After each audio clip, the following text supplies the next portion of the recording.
Hey Instagram, we are back on site at Castlemaine. Australia continues to push for a greener future. Energy Minister Chris Bowen admits pricing and availability. Sorry, got it. So yeah, back at Castlemaine here. Been a bit happening since last time we touched base. We were getting ready to pour last time, but I'll flick the camera around and I'll show you what we're up to. So yeah, we've got to pour in concrete, no issues at all.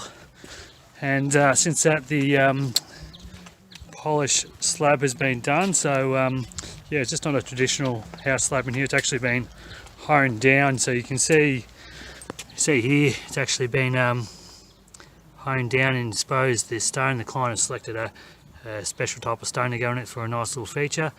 So yeah, that's come really good, which is fantastic. And yeah, since then we've started wall framing. So here's a few wall frames already built up. So a few things different here. You can see that we don't just have a standard size stud wall. We actually have a 140 stud, 140 by 35. So the purpose of that is that we can fit our R4 insulation back in there and just better thermal performing. So that's good. A few other things to point out here is that we have increased our stud width out to 600 centers. Traditionally they're 450 millimeters, but yeah, we increased it out to 600. Yeah, just less thermal bridging with a stud. You can imagine that the less studs you have, the more insulation. So yeah, we're just with this project really trying to build with less timber. You know, normally a lot of guys would put a block of timber underneath that window trimmer, but what we framed it out as with no block, we have a screw, sorry, going back through here, two big batten screws, so that window won't move at all. And we're actually on this project having two bottom plates. So we've got the bottom plate that we have on our wall frame, but also we're putting down an air sealer plate. So this job is going to be airtight. So to minimise leaking underneath our plates, we're actually going around today and yeah, installing this airtight plate. So I might see how I go. It's been a bit hard past couple of days to do it. It's been constantly raining here on and off, and you're just having trouble for the slab to dry. You can actually see still there's the bit of moisture there, and our polyurethane doesn't stick. So I've actually been going around. I might put a video in of me actually going around heat gun on the edge of the slab. You can see over here was all wet, but I've heat gun right around.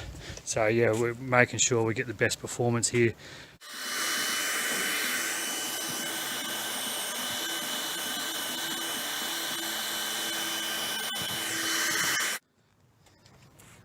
Hey, I'll just show you something else to get when we have polished concrete slabs. So obviously our slab gets put in perfectly level, but then where we have our pipes, the polished concrete company can't polish down to expose the stone fully completely around there. So obviously, you know, here they're probably taking like 3 to 5 mil off that. But here, if you can see that, there's actually a hump in it, in the slab. I'll see if I can just slip that. You see that hump there? So what I try and do when I'm building is obviously we want our walls and ceilings to be perfectly flat here. So I've actually planed that out of that bottom plate, that airtight plate. So all our plates, ceilings, roof is going to be perfectly flat and level. So yeah, little tip there. It's just what you get when you take your time and build right. So yeah, all the air plates are down now. You can see we have a steel column in the corner here, and another one over in that corner, another one over there, and a bit of steel work up the top there and that. Like, obviously that is going to be thermally conducting, but we're going to put on the back with some XPS foam to, you know, minimise that thermal bridge. But yeah, you can see like right around all that steel connection is 100% sealed up perfectly. Right along enough, you can see that, yeah, a little bit of polyurethane oozing out there, but yeah, a full continuous bead of polyurethane right around that airtight plate. Yeah, definitely no leaking under there for sure. Same again around that connection.